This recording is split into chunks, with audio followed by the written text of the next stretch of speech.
એક જ ઈચ્છા બસ આ બધા મારાથી નાના નાના છોકરા પરણવા લાગ્યા, મારી 40 વર્ષની ઉંમર થઈ ગઈ, મારો ક્યારે નંબર આવશે, મારે ક્યારે નંબર આવશે. પણ એ વ્યક્તિની માં નહોતી, એ વ્યક્તિનો બાપય નહોતો. ક્યાંનો વ્યક્તિ છે કોઈને ખબર નહોતી, કોઈને ખબર જ નથી. અને એક આવું ગામ હતું, એક ગામમાં ગોવાળિયા તરીકે નોકરી કરે, આખા ગામની ગાયો ચારે, પગાર સારો, પગાર સારો. એટલે ગામ લોકો નક્કી કરી નાખેલું કે તારે અહીં ગાયો ચારવાની અને રહેવાનું. બધાની જાનો જવા માંડી. પેલો વિચારમાં પડ્યો, મારો નંબર કેમ નહીં આવતો? એમ કરતા કરતા સમય જતા જતા ભગવાન નક્કી કર્યું, ભગવાનને આવું કહેવા લાગ્યું. સરપંચને કીધું તો સરપંચ બિચારો કઈ ભોનગઢ કરે,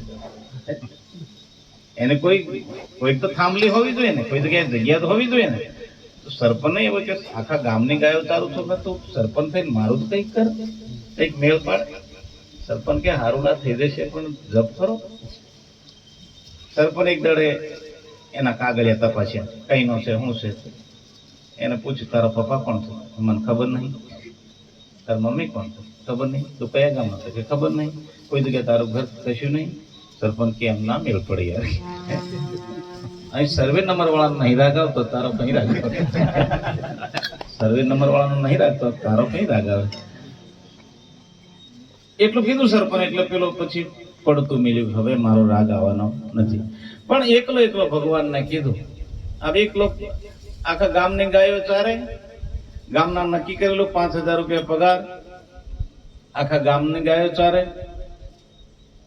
પછી કપડા તો ગામવાળા લઈ આલે, ચંપલ ગામવાળા લઈ આલે, બીજી કોઈ બીજો પૈસાનો બગાડ નહીં. પીવા વાળો નહોતો ગોવાળિયો, કમ્પ્લીટ. આ 150 ભજનમાં આવ્યા જો છે ને, એનો ભાગ્ય કહેવાય. એટલે આ બધો મહિમા. એકદમનો સમય એવો થયો, આશા કઈ પહોંચાડે તે તમને કઈ બતાડું. પછી ભજન આપણે કરીએ, બધા દાડા ભજન કરીએ છીએ, પણ એક વાત કઈ બતાડું. આશા ક્યાં પહોંચાડે તે. આ વર્ષો સુધી નોકરી કરેલી એટલે પગાર સરપંચને ત્યાં જમા હતો. સરપંચ પાછો ભક્તિ લાઈન વાળો, એટલે 1 રૂપિયો એનો વાપરેલો નહીં. રીતસર ચોપડામાં એન્ટ્રી કરેલી 12×5 60,000 વર્ષના જમા.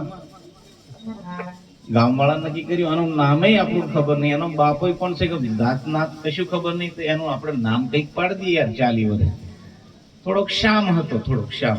એટલે સરપંચને પૂછ્યું, આનું શું નામ પાડી? બધા 4-5 જણા ભેગા થયા, કીધું આનું નામ શું પાડીએ? એટલે કે કાળું પાડો ને યાર, બધા ઓળખી જશે. કાળુભાઈ, કાળુભાઈ નામ પાડ્યું. 40 વર્ષનો થયો, પરણવાનો કોઈ જગ્યાએ નંબર નહીં લાગ્યો. અને પછી બધા ગામવાળાને કીધું, ભાઈ કાલથી ગાયો ચારવાની તમારી બધાની બંધ. ગામવાળા કેમ કાળો શું છે? મારું કોઈ જગ્યાએ ઠેકાણું નહીં પાડતા તમે, એટલે ગાયો ચારવાનું નહીં. ગામવાળા કીધું, ગામવાળા મીટિંગ કરી લીધી. એ કાળો ને આપણે અઠવાડિયું વાલો એની જાતે હોદી લાવશે લાડી, અને લગ્ન કરવાની જવાબદારી આપણે, ખર્ચો કરવાની જવાબદારી આપણે. એનો પગાર પડ્યો છે ખાસો, 15-20 વર્ષનો 60,000 રૂપિયા વર્ષનો પગાર. એટલે 20 વર્ષના કેટલા પૈસા થાય? ખાસો થઈ ગયા. એટલે ગામવાળા કાળુને છૂટ આપી. કાળુભાઈ ઉપર તારી રીતે ગમે ત્યાં નક્કી કરીને આવી જાય, અને પછી આપણે લગ્ન કરી દઈએ, અમે ખર્ચો. સરપંચ કે કોઈ વાંધો નહીં, રસોડું આપણા તરફથી. પાછો ડેપ્યુટી સરપંચ કે કોઈ વાંધો નહીં, આપણે બને એટલી મદદ કરીશું. ગામવાળા કે કોઈ વાંધો નહીં, આપણે બધી સેવા ઉઠાઈ લઈશું. કાળું ખુશ થઈ ગયું. આવા ઉપડ્યા, કાળું ઉપડી ગયો. ઉપડ્યો એટલે ત્રીજે દાડે તો મહેશભાઈ પાછો આવ્યો, ગામમાં આવી ગયો. સરપંચ પૂછ્યું, કેવું રાખ નક્કી? અરે યાર નક્કી કરીને જ આવતો રહ્યો. એવું નક્કી કરીને આવ્યો? હા. કઈ બાજુ? તો કે બુડમણી સાઈડ ગામ છે. હું ગામનું નામ લાગે પૂછી દઉં, હું ગામ? તો કે અનહદ ગામ છે. અનહદ ગણપતિ ક્યારે છે અને ગોતરડો ક્યારે છે ને ચોંદલાવી દઈને જમવાનું બધું ક્યારે છે એ બધું કહી દે ને ફટાફટ ગોઠવ. તો કે બધું નક્કી કરીને આવ્યો છું, આ તારીખે આપણે ગણપતિ કરવાની, આ દિવસે આપણે નાચવાનું, ના ચાંદ લાવી દઈને બીજા દાડે જાન લઈને જવાનું. 3 દાડામાં કમ્પ્લીટ કરીને જ આવ્યો. કાળુના લગ્નમાં એટલા બધા હોંશમાં આવી ગયા. સરપંચ સાહેબ રહોડું બનાવવાનું, બધા રસોઈયા, બધા ગામવાળા બધા રેડી થઈ ગયા.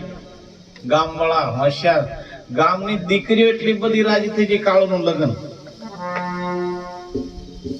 કાળુને કોઈ જોડે વિરોધ નહીં, કશું નહીં. બધી બહેનો ગીતો ગાવા ઢગલો.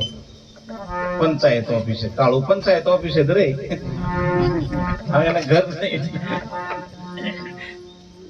લગન પીઠી ચોળી દીધી, એ મજા કરી,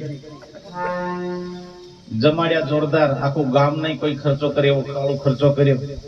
સરપંચ ના હાથમાં પૈસા, એટલે સરપંચ કે આપણે ગામના જ છે.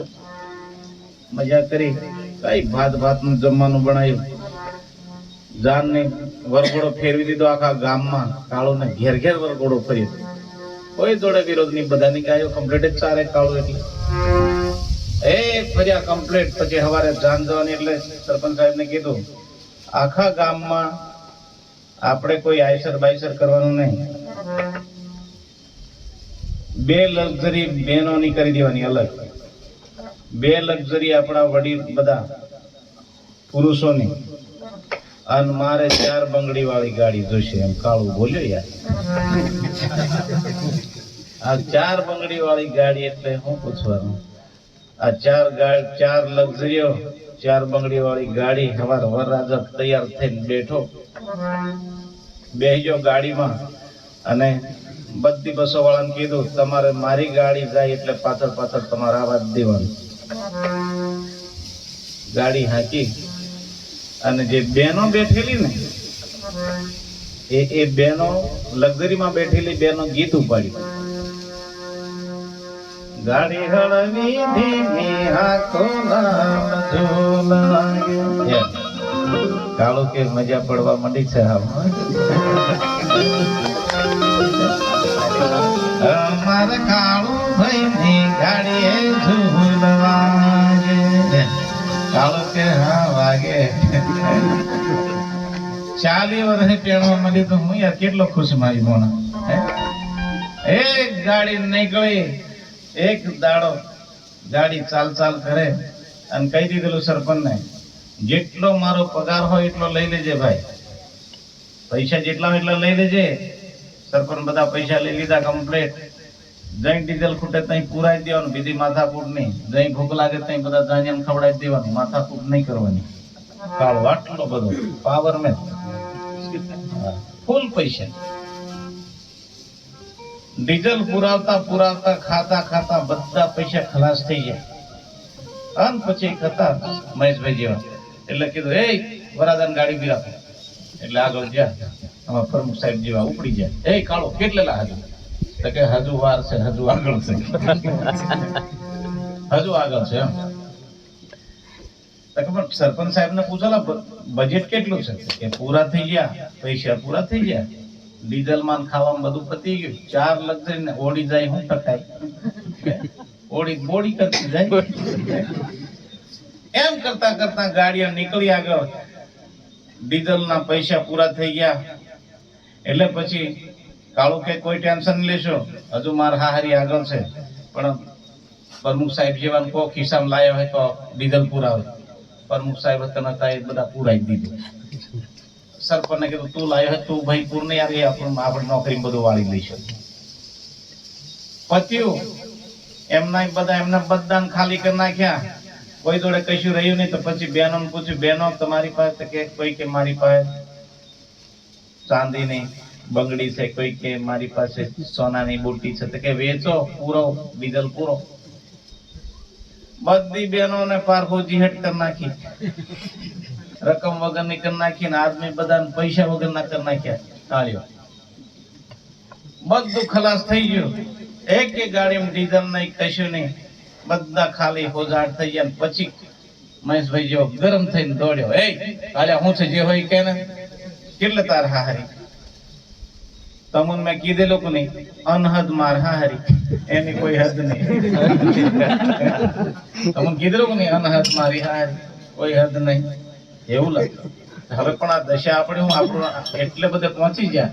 હવે અહીં કોઈ આપણને ઓળખે નહીં, કશું કોણ ડીઝલ પૂર્યા તો કે કરવાનું શું છે તો કે પોતપોતે પાછા ચાલો કે ગાડો છો પડ્યો કે એ ગાડી જઈ પડી તો આપણે ચાલતા જતા રહેવું છે ઘેર કે શું વાત.